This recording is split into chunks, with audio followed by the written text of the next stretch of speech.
world of cable news screaming and social media echo chambers, it's easy to lose the signal in the noise. Every day, policy is debated, votes are cast, and your tax dollars are spent. We cut through the headlines to bring you the critical context you need, focusing on what's really going on in news and politics. Welcome to the Analytical Iowan Podcast. This is your daily dose of fact-driven politics. Let's analyze today's news. Here's Eric. And we are back here on the Analytical Iowan Podcast. It is Thursday, February 12th, as you are listening to this. And we've got a lot to talk about because there's always a lot to talk about. Still fighting with some of my technical issues and getting these podcasts up. For some reason, getting the single videos up is a lot easier because I'm using TikTok Studio to post them ahead. And then I have an automation program in the background that is moving them everywhere. So that's why those are getting up more conveniently. But we still got a lot to talk about. Now, something I failed to mention yesterday in the podcast. We had this incident with the El Paso airspace. That would have been on Wednesday. Wednesday morning, there was an incident. Maybe it was late Tuesday night, I'm not sure, where there was a call to shut down the airspace over El Paso, and the FAA said they were shutting it down for 10 days. Now, that is a full shutdown, similar to what they had to do after 9/11, and everybody was freaking out. And there were multiple reasons people were throwing out there. Some people thought it had something to do with the Epstein files and moving Ghislaine Maxwell. And while she is in a prison in Texas, she is hundreds of miles away. That is not the case. Some people thought it had to do with the drug cartels and Donald Trump finally making an attack on Mexico and that we might have been going to war. Well, apparently it did have something to do with the cartels or indirectly. Apparently, the Department of Defense, because I refuse to call it the War Department, decided that it was a good idea to go ahead and test this anti-drone technology. And they were going to be doing it over public airspace. This is similar to what they decided to do for the 250th birthday of the Marine Corps, where they were firing missiles over a public freeway. And apparently, there was no communication or not enough communication between the Department of Defense and the FAA. And when this thing started, the FAA freaked out because they didn't know what was going on and decided that for public safety, the best thing to do was to shut down El Paso airspace and disrupt everybody's flights and all of that. And they said 10 days because they didn't know what was going on. Like I said, the Department of Defense did not give them that direction. They did not say, hey, we are doing XYZ. It's only going to be for a couple of hours, and it shouldn't pose a risk to commercial flights or anything like that. They didn't know. And you have the military out here using technology and lasers and things like that in this anti-drone technology. And they were just as much in the dark as the American public. So when it's all said and done, the El Paso airspace was reopened early Wednesday. It was only down for a few hours, not 10 days, but it just shows the lack of communication between these departments and how you don't have anybody serious at the top. Now, if there had been an actual head of the Department of Defense, again, refusing to call it the Department of War, that they would have done something different. They would have gone through and said, hey, we're doing this. We need this much airspace. Don't worry about it. Well, apparently, what they were testing or what they thought was drones, either they thought they were being attacked by drones or it was a test and they were using balloons. I'm not sure which way it went, but it ended up being a party balloon that they shot down. Nothing serious and no major threat to the United States. But that didn't stop people from freaking out. And the fact that we have somebody at the top in Donald Trump who is suffering from dementia the way he is suffering, and is more than willing to just go into or attack another country. We've seen it. He still threatens to go into Greenland. He has gone into Venezuela. He talks about taking military action against Cuba and against Canada and Mexico. Um, it's not outside the realm of possibility, and it causes people a lot of concern. And if it wasn't for the fact that Donald Trump was in charge or claims to be in charge as the president of the United States, um, we would have other problems here. Like, we wouldn't be thinking these things about what they're doing. We wouldn't be worried about them going into Mexico. It is because there is incompetence all the way at the top and at every step along the way. Again, if we would have had a decent Secretary of Defense, they would have coordinated with the FAA, and they probably would have, even if it was just a test, put out some kind of a notice to the public in the El Paso area saying, "Hey, we're doing this. Be ready." But they didn't do that. They said no, and that is typical of this administration. They're doing what they want. They think that whatever they do is going to be cheered by the masses, regardless of how it looks. And then when it blows up in their face, they're going to have somebody to blame. Now, it wouldn't surprise me if the person with the FAA who shut down the airspace ultimately gets fired. And they're going to say, well, he overreacted. But did he? Was it an overreaction if he didn't know the full extent of what was going on? And I say he, assuming, I think I remember reading that it was a guy. I don't remember. Um, so if they chose to, shut down the airspace as an abundance of caution, and then they get fired over it, is that really what we should be doing here? Or is this just a way for, you know, this administration to save face? Now, Donald Trump was given another prize. I talked about it yesterday. He was given this champion of good clean coal prize, like world champion of good clean coal prize, and he was talking about it. And you should hear the clip of him trying to say world champion. I think it was like undisputed, and he just it translates into nothing but a spew of words. It doesn't make a lot of sense. It turns into gibberish. Then he turns around. He says, "Well, Mike, well, when did this come out or something?" And he tries to catch himself and go.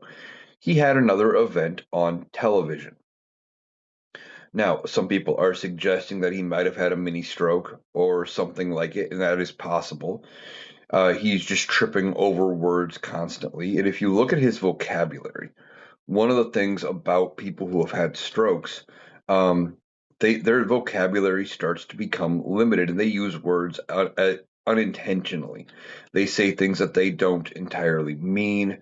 I know somebody who had a stroke several years ago, and during that event, um, for weeks after, could not come up with another negative uh, descriptive word other than bad. Oh, they served me this for lunch, but I didn't like it. It was bad. Oh, that tastes bad. Could not think of anything other than the word bad. Now, has since regained some of the vocabulary. But you look at Donald Trump, and he starts to, he's always using the same vocabulary. Oh, you're a nasty woman, or, you know, oh, you're part of the fake news media. He doesn't use a large vocabulary. Now, he never did. Donald Trump was never a smart man, not in the least. But it's getting worse because of the events going on. And you add this to everything else surrounding Donald Trump and his health, and it makes you wonder, how much longer does he have left? Now, if he has been suffering from dementia for 10 plus years, um, he could be coming toward the end. Now, remember, I talked about it the other day. There was an email from Jeffrey Epstein to somebody talking about having dinner with Donald Trump while he was president and saying that they were concerned then that he was starting the beginning stages of dementia, talking about how Donald Trump couldn't recognize old friends, and they were having concerns. Well, 10 years seems to be the upper end of people with dementia. Now, Donald Trump could survive longer because he does have access to some of the best health care. If he is suffering from it that long, it is only going to continue to get worse. And there's going to come a point, potentially, when Congress and the cabinet and JD Vance are going to have to make a move because it is going to be worse for them if they don't. And when they make that move, it is going to be quick, fast, and in a hurry. They may use the Epstein files if something comes out that Donald Trump was in the files, which we have seen.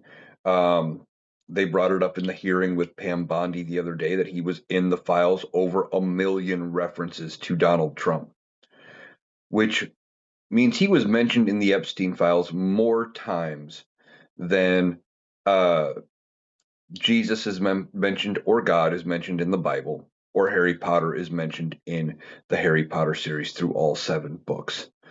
That is a lot.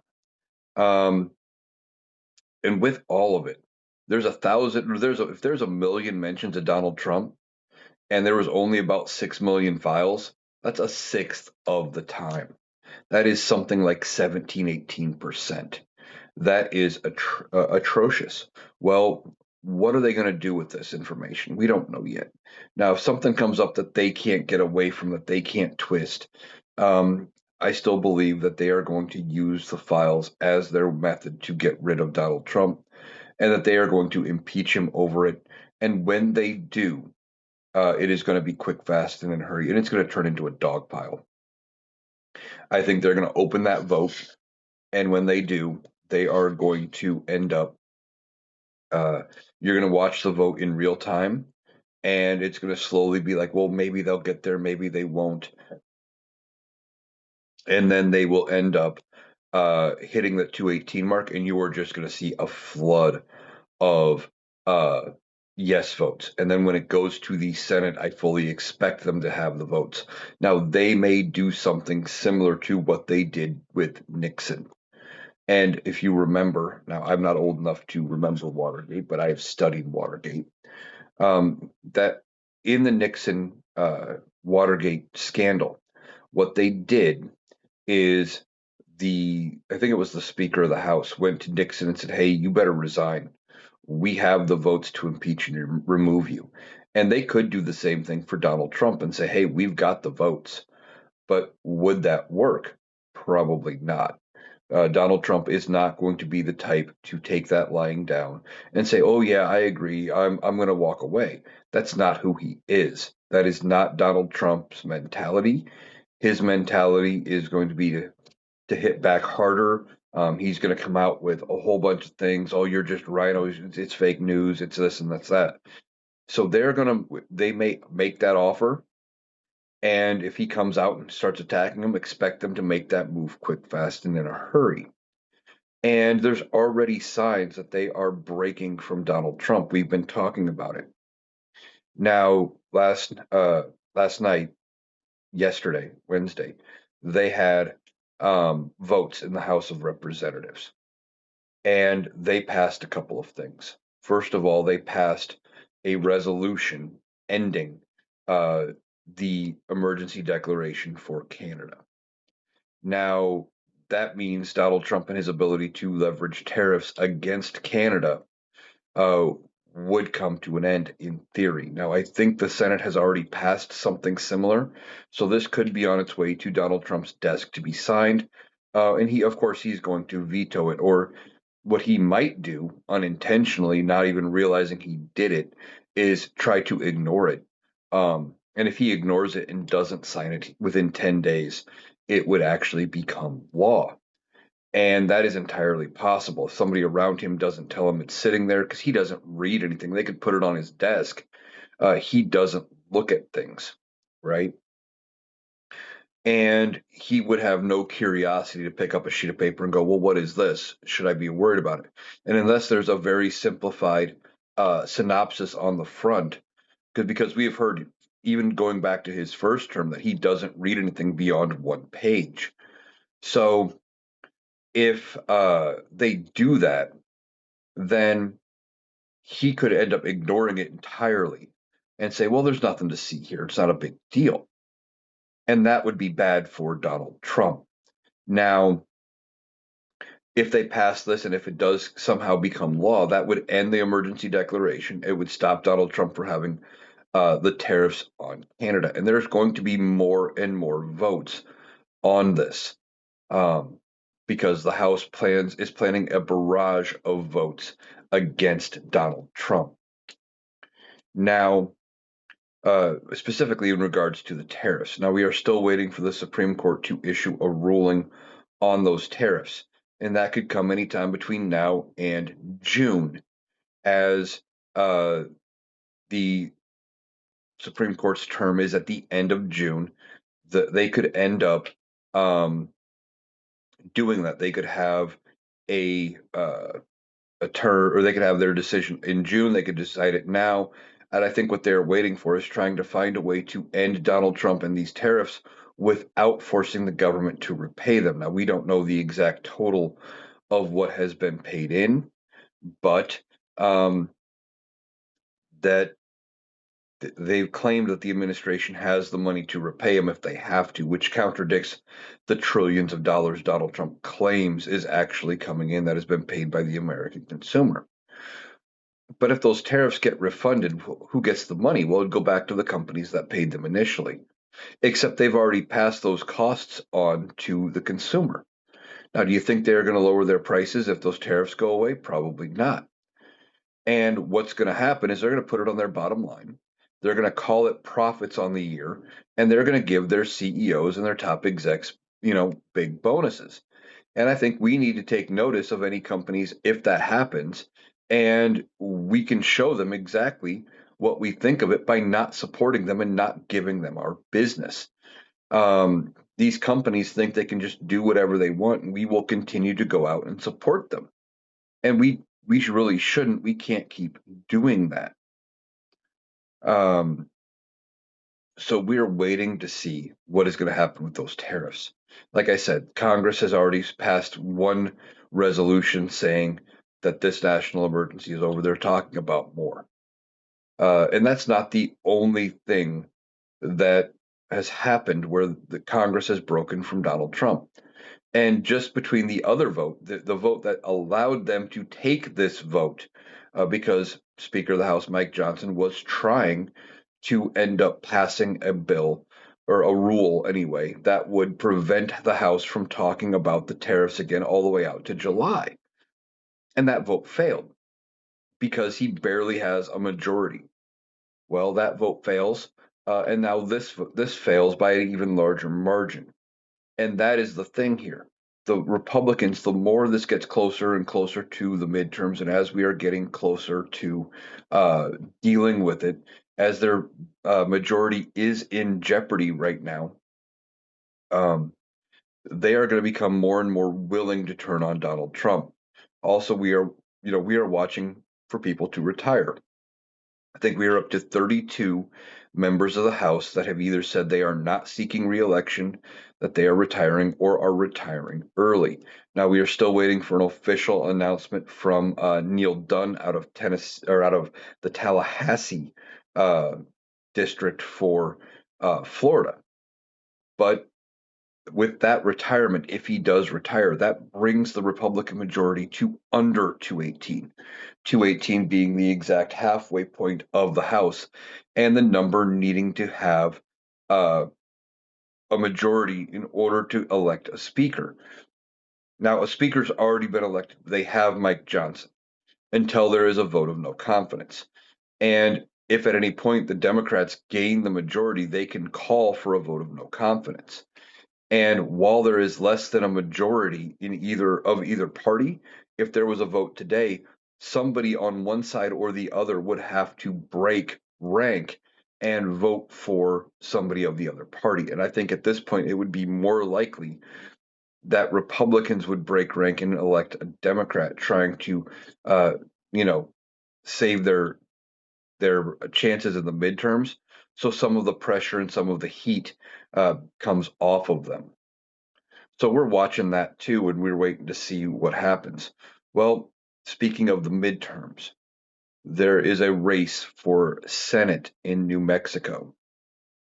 And it sounds like, from what I am reading, that not only is the Republican candidate for Senate, as well as uh, believe at least one or two, I don't know if they were state or federal House reps, um, in New Mexico, missed deadlines to get signatures in on petitions in order to actually qualify for the ballot. So they're not going to be on the ballot. Um, and they are not going to be on the primary because the primaries are coming up. And if you are not on the primary ballot, you are not eligible to be on the November ballot. Now, there could be some lawsuits over this, and they could try to do what they can to, make sure that their party has a nominee. But it's looking like, at least for the no, Senate race in November, that there is not going to be a Republican challenger to the Democrat. And if that's the case, I mean, there could always be a write in. Don't get me wrong, they could have a write in candidate. So the Republican could launch a write me in style campaign, but I don't see that working. And when that happens, what we could be looking at is potentially the option now for Democrats to spend less money in New Mexico trying to defend that seat. And that would move things. That would change the math for the rest of the country as far as having um, any kind of uh, seat or any kind of chance of flipping the Senate, rather. The simple fact is, Democrats need to flip 4 seats. And any seat that they don't have to defend, any seat that they can gain an edge on or help out, helps them flip and get that much closer to flipping the Senate. Okay. Going back to Pam Bondi talking in the House Oversight Committee about the Epstein files for a little bit. Donald Trump came to her defense. And of course, he says she did a fantastic job. Now, if you've watched any of that, she did not do a fantastic job. It was an embarrassment. It was ridiculous. She comes out, didn't hardly answer any questions from the Democrats, um, was very rude, uh, got called out for perjury, wouldn't acknowledge the victims behind her and apologize to them for, not redacting their names and letting some of their information out and things like that. It was a bad showing by Pam Bondi. But Donald Trump comes out, says it was fantastic, and oh, she did great, and all this, saying at least right now he has her back. Now, that could actually backfire on them because, again, this is going to be something Democrats can run on in the midterms. But beyond that, it just shows how out of touch he is. And it's going to lead to more and more questions about what is going on with the DOJ, what is going on with the Epstein files. Now, they claim there is more investigations into other co-conspirators. Now, one of the names not brought up by Pam Bondi or anybody really, as far as whether or not there's an active investigation, is Donald Trump. They were talking about the fact that Trump is in the files. She seemed to ignore it. They are sticking with the idea that Donald Trump did nothing wrong, and they were trying to talk about this the story that came out that there is a document in there that claims right after the investigation was launched with the Southern District of Florida, all the way back, I think it was in 2007, that Donald Trump, called a sheriff or something and said, "Hey, I'm glad you are looking into it. I know this, this, this, and this about Epstein. Oh, he was a bad man. And I know he was at these parties, and I know there were underage girls there and sounds like he was trying to turn evidence, and that the Republicans are going to try to use that as their justification, saying that Donald Trump was some kind of an informant. What they don't realize, by claiming he was an informant, that he was actually admitting, or that is actually admitting that he did something wrong. Because typically they don't come up to an average person in, on the street and say, "Hey, do you want to be an FBI informant? We're going to send you undercover to go get this information." They would use one of their own. What would happen instead is they would get somebody in that sphere, get some leverage on them, and say, "Hey, we know you did X, Y, and Z. If you want to avoid prosecution, you're going to work with us and you're going to collect evidence and you're going to tell us what you know." And that's typically how you get an informant. And for them to say that Donald Trump was an FBI informant is, well, you know, it's horrible at best. By saying either they want us to believe that we don't know exactly how FBI informants work, or they want to do this thing with it and say that, you know, he was actually part of it. And they think we're dumb enough not to realize what they're saying. So they're trying to latch onto this report that Donald Trump talked to this sheriff. And I actually believe that Donald Trump maybe did call this in. And not for the reasons that the Republicans would want us to believe. They would want us to believe he did it out of the goodness of his heart, which I don't think he has, and that he did it because of wanting to protect the victims, etc. And I don't think that was it either. I think what he was doing was giving himself cover. He thought, if even then, that he was afraid of this all coming out and coming down and crashing down around him. So he figured if he called in a tip, that maybe they wouldn't look at him directly and say it was just Epstein.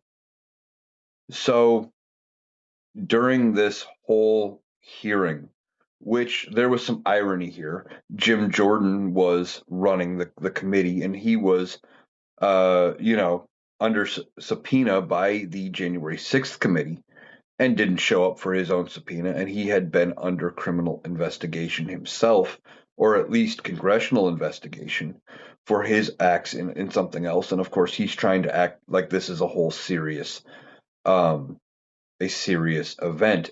And while it should have been, the fact that who was running it, and because he was also connected to Ohio State and the abuse scandal with the wrestling team, it seemed disingenuous. But was talking at some point, he made comments about Don Lemon and Don Lemon going into this church to go ahead and uh, try to cover a story as a reporter to figure out, you know, whether or not this church was supporting ICE and turning people into ICE. And as part of it, he apparently disrupted a service and they were trying to get him charged, and the charges didn't stick. But uh, what happened then is he made a comment in this hearing about the Epstein files, and he said, "Well, you can't come into Congress and disrupt their proceedings. There's limits to your First Amendment right. You can go outside and you can protest in the street, but you can't disrupt Congress from doing their job." And the thing is, the January 6th investigation was into the events surrounding January 6th, where Donald Trump supporters and MAGAs broke into the Capitol. They stormed the Capitol, all with the idea of trying to overturn the results of an election. And that they were there trying to prevent Congress from, accepting Joe Biden as the rightful winner of the election, because he did win. Now, I did a video on this the other day, and there was somebody in my comments, a MAGA, comes out and says, "Well, no, January 6th was trying to get Congress to uh, realize that there was actually massive fraud." Well, there were 60 plus court cases, and the attorneys that represented Donald Trump would come out before court or after court and talk about how there was massive fraud and they have all this evidence. But then in court, they would say, well, we don't have any evidence. We just think there might be some. Or, well, we're not alleging fraud. They would say all kinds of things like that. And they lost all of their court cases. And in fact, several of the attorneys that represented Donald Trump, including Rudy Giuliani, lost their law license over it. But you guys never heard that story because Fox News didn't talk about it like that. They just kept playing up this idea that there was fraud. And then, of course, Donald Trump gives you the talking point of, oh, it was stolen, it was stolen. Um, and you believed it. And a large number of his supporters stormed the Capitol, disrupted Congress, and Jim Jordan was at least suspected and under investigation for being a part of it. And uh, him saying, "Well, you can't disrupt Congress to do that," and prevent them from doing it was ironic and almost hypocritical. But what would you expect from Republicans? Now, Chuck Schumer and another Democratic senator, whose name escapes me right now as I'm recording this, came out and they introduced an embezzlement bill. And you would think embezzlement is already illegal, and it is to an extent. But this bill, and I don't expect it to pass the U.S. Senate this term.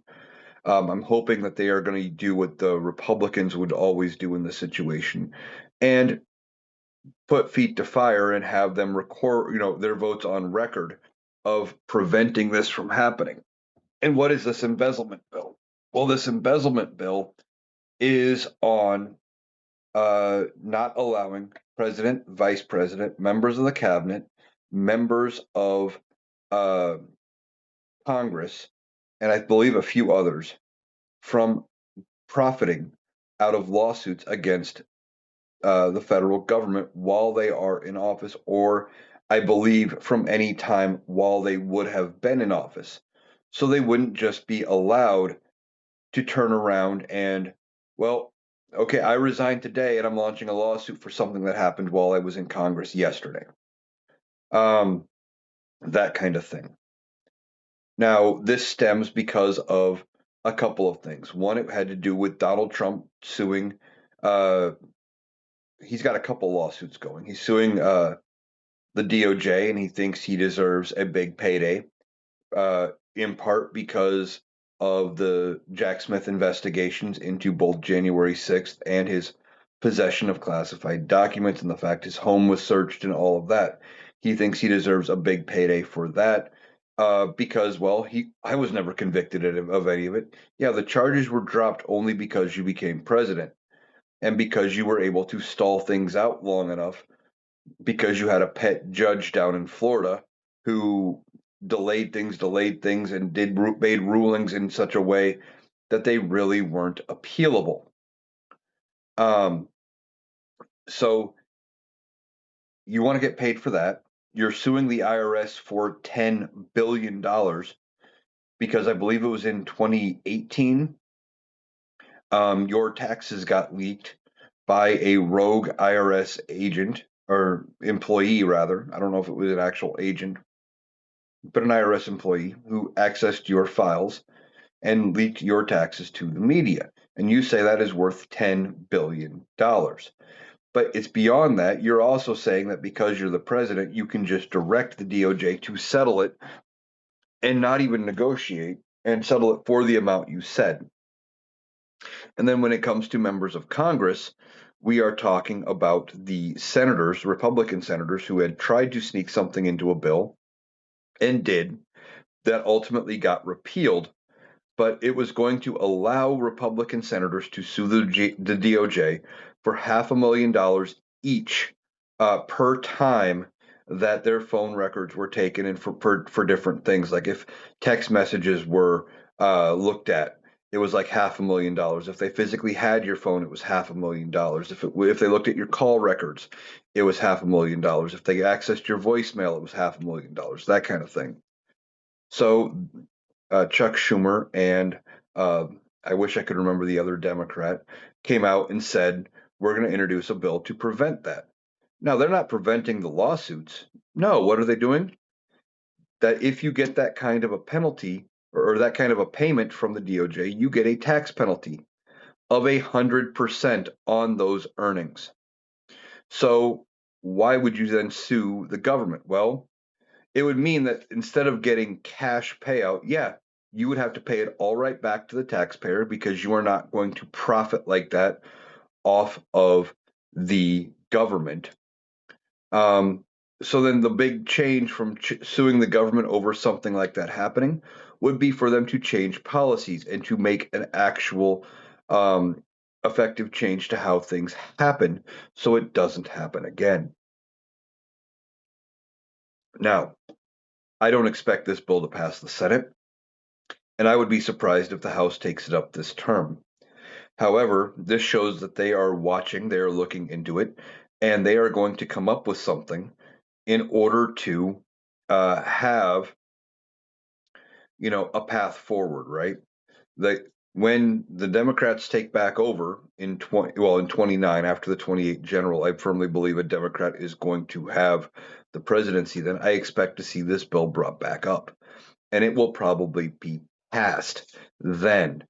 Um, and potentially, it is possible that they could turn around and end up uh, passing it now with enough pressure on Republicans because they have such a thin majority in the House that if it passes, I doubt Donald Trump would actually sign it if he is told about it. But as I was talking about earlier, if it just gets passed and he's not told about it and it sits on his desk after 10 business days, not counting Sundays, um, it becomes law. And maybe it would be a thing where if nobody tells him about it, he would end up, uh, you know, just letting it go and letting it become a law because he doesn't read anything. He doesn't have any natural curiosity. He doesn't look into anything unless they tell him about it. Um, so that is part of it. Now we will see if the Senate even takes it up. I don't know if the Senate is even going to attempt it. Remember, Democrats are not in control of either chamber of Congress right now. So they are at the mercy of Republicans. And that is one of the things I keep seeing from people saying, well, where are the Democrats? Why aren't they doing anything? Well, they can only do so much. If they want to bring something up, they need Republican support to do it. And for the most part, Republicans aren't supporting them. So they're having to fight this, right? Like they're doing what they can. And it's going to be an uphill battle for them as we deal with it. Okay. Um, the Democrats only have so much power right now while they are in the minority. When it comes to the midterms, we need to get out, we need to vote, we need to give the Democrats a majority again so they can actually do something and start, potentially stopping things for this administration, doing anything. Now, what can they do?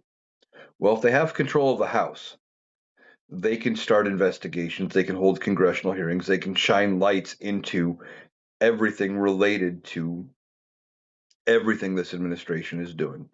They can look into all of the allegations of wrongdoing by ICE. They can look into allegations of, um, you know, groups like the Three Percenters, the Proud Boys, the Oath Keepers, Patriot Front, and others having been swept into ICE. And they can do all kinds of things like that. They can look into other actions by this administration and shine a light on it. They could potentially impeach and force this administration to defend in a Senate trial varying members of this administration for varying problems. Pete Hegseth for multiple issues with the Department of Defense. You could get Kristi Noem for the operation of ICE, Pam Bondi and Kash Patel over the Epstein files. Donald Trump for a slew of problems, including the Epstein files, including his handling of international affairs, his unilateral signing off on striking boats in uh, the Caribbean and off the coast of Venezuela, etc., and violating international law that way. His tying up of federal money. They could look into who authorized and who's all responsible for the destruction of the East Wing and all kinds of things, right? They can look into all of it and they can have public hearings. Now, if they get control of the Senate, they wouldn't, I don't see any way forward that they could have 67 votes in the Senate to actually fully remove somebody on impeachment. But they would be able to control the impeachment proceeding, which would mean they could prevent the Republicans from just dismissing charges outright. They would be able to determine the rules and proceedings, as far as the admission of evidence, etc., and do all of that. And then beyond that, they could also prevent Donald Trump from getting any more nominees through for anything, including the Supreme Court, which would be huge. So those are some bigger events. Now, tomorrow, Friday, is the funding deadline for the Department of Homeland Security, kind of. This would be a third partial shutdown of the government. Well, second partial, third shutdown overall of this administration. And is DHS going to be completely broke if they don't pass this funding? No, because the one big bullshit bill did have DHS funding in it. There is going to be some areas that are going to need additional funding, um, but places like ICE have additional funding, they would still be able to operate. Um, and it doesn't sound like they have come to any sort of an agreement. Republicans are not playing ball. Now, what do the Democrats want in exchange for funding ICE? Well, they want simple things. They want us to treat uh, ICE like an equal branch of law enforcement. Then they say that ICE should have to wear body cameras, which doesn't seem unreasonable to me. They say those body cameras should be on. They want to end the roaming patrols. They want to draw down ICE and not have it be thousands deep in one city like they currently are, and go back to having ICE operate the way it used to operate, and quit doing, where they did do some employment raids, but they wouldn't just show up randomly, force their way into businesses, or try to force their ways into homes. They want more penalties for not following warrant rules. Um, they want them to have to not wear masks, and I'd be easily identifiable. Now, we are hearing that if that mask rule goes into effect, that a large number of ICE agents are going to resign. At least that is what is being talked about in places like Reddit and other forums where ICE agents are talking to each other publicly. They're saying they don't want their identities out and known because of how bad it's going to be for them for having done the things they've done, right? They don't want to deal with it. So what are they going to do? I don't know if this is going to pass or not, right? There is enough public support to actually justify it. The thing is, would Donald Trump sign it? Much like everything else, who knows?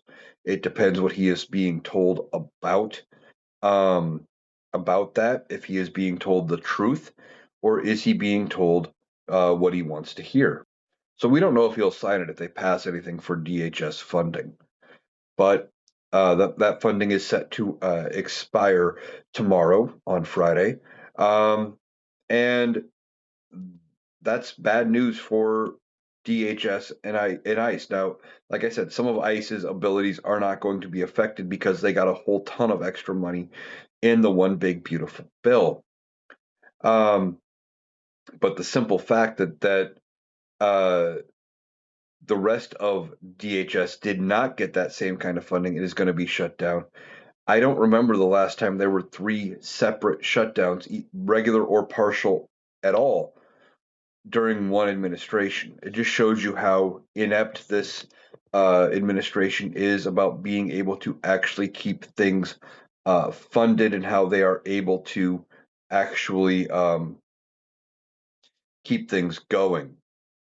Now, Donald Trump is probably going to push to try to get them to cut a deal. He is going to want to have the He's going to want to have the Republicans in Congress work with the Democrats because he is not going to want the embarrassment of another government shutdown because he takes the brunt of that. Now, uh, that being said, uh, Donald Trump is still a narcissist. He's going to want what he wants. He's going to want them to come up with some kind of a deal, but it's not going to be the type of deal Democrats would sign off on. It's not going to have all of the reforms. He's just going to want them to fund his project and to move on. Now, last night they passed the SAVE Act again in the House, and I'm seeing a lot of people freaking out about the SAVE Act. First of all, I don't think it gets past the Senate again. This is like the third or fourth variation that the House has tried to pass under Republican control, going all the way back to 22. Since the Republicans retook the House under the Biden administration, they've been trying to do this. Um, but what do they want to limit? Well, they want to limit people from voting by mail. They want to limit what is considered early voting and how you can qualify for early voting. They want you to have an ID to vote, which most states already require an ID. Or if you don't have an ID, they give you alternate ways to identify yourself. A couple of the ways you can do it here in Iowa would be, I believe you can take in a couple of pieces of mail, but they have to have your current address, your obviously your name, and it can't just be occupant at your address. It has to be to you specifically, or it can't be to your name or current occupant. Like it has to be something official.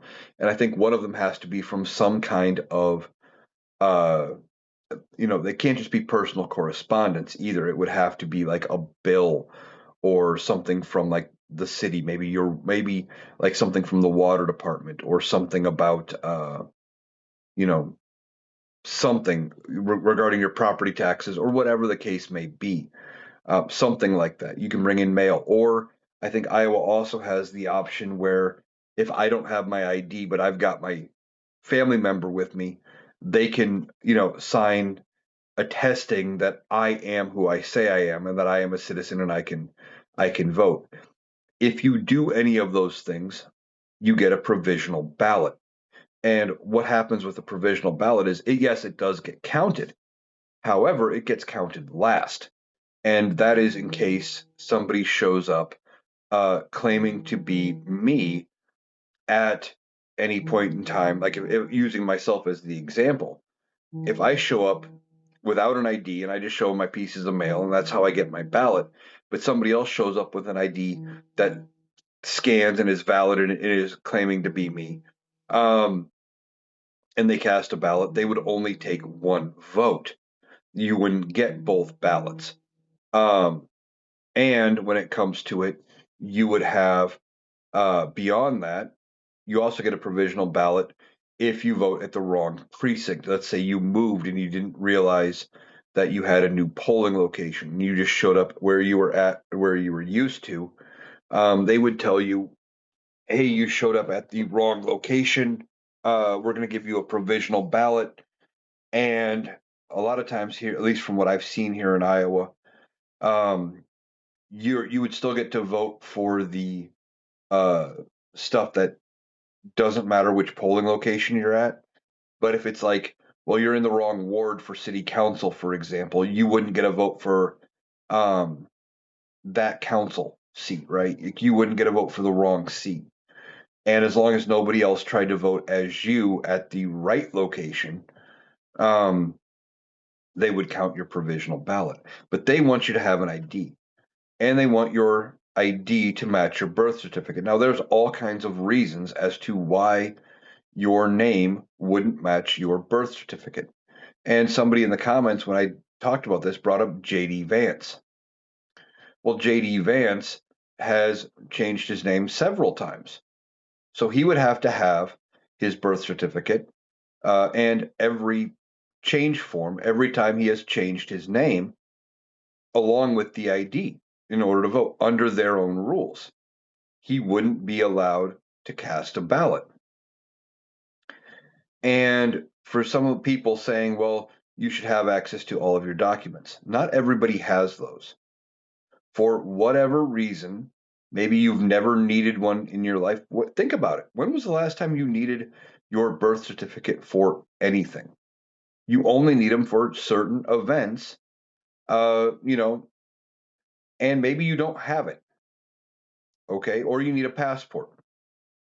Okay, well, only half of Americans actually have a passport. So that's half of Americans who would not be able to go cast a vote. Um, and who has, so not everybody has all of their legal documents. So if you were married and you got a divorce and you changed your name back, okay, do you would potentially need all three documents. You would have your birth certificate, your legal name change, and your legal change back with the divorce decree. That isn't necessarily feasible for everybody, and those copies are not free. So requiring some kind of an ID, and when they're saying that, well, your real ID or your state driver's license may not be valid as a form of identification, specifically if it doesn't match your birth certificate. Well, um, then that means we've got other problems. Like you have to have all these documentation. And if you have to get a different ID, again, those are all costs, and those become then a poll tax. And you are not allowed to charge a poll tax. Why? Because after the Civil War, what they would do with the poor South and the recently freed slaves is they would charge a poll tax. And well, oh, if you couldn't come up with the money and you couldn't go vote, well then yeah, you might be free, but you don't get a vote. You don't get a say. It has been illegal for that long. So charging for an ID and then having these documents that are not free be more money is effectively a poll tax. And this disenfranchises more than just immigrants. Now, they are saying it is all because of immigrants. That is their whole big push over this. But the idea is most immigrants do not vote. There's hardly ever cases of undocumented immigrants, illegal immigrants voting. Why? Because that is a crime. And most of them, despite what MAGA would tell you, the only crime they ever really commit is showing up here illegally. They are trying to stay under the radar. Yeah, some of them are working and sending the money back. Yeah, I get that. But they're not trying to actively commit other major crimes. They want to be ignored so they can keep working and supporting their families and doing those kind of things. They're not going to attempt to vote. But Republicans are trying to use the SAVE Act as a way of pushing forward their agenda, and they also want to get it out there and they want to get votes going so that Republicans can run on the fact that the Democrats blocked it or didn't allow it to pass and say, well, see, these evil Democrats, they just want undocumented immigrants. They're trying to stick with the culture war bullshit. It's not entirely going to work, but that's their plan. All right, that's going to do it for today's episode of the Analytical Iowan podcast. I want to thank you for taking the time to join me today. Hope you have a great day, and I will be back yet again tomorrow with even more because there's always stuff to talk about.